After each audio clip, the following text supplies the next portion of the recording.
We are going to do a dumbbell back row. You're going to grab a weight. You want this one to be a little bit heavier.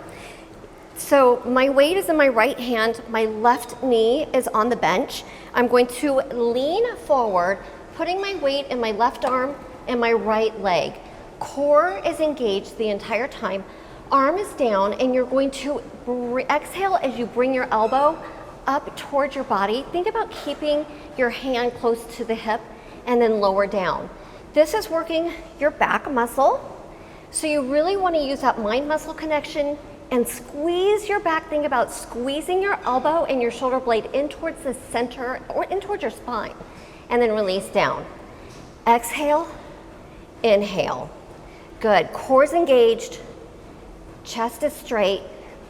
Make sure also that your head and neck are in alignment. You don't want your head to be too much up or too far down. Exhale, inhale. Exhale, inhale. That is your back row. You'll repeat the same thing on the other arm.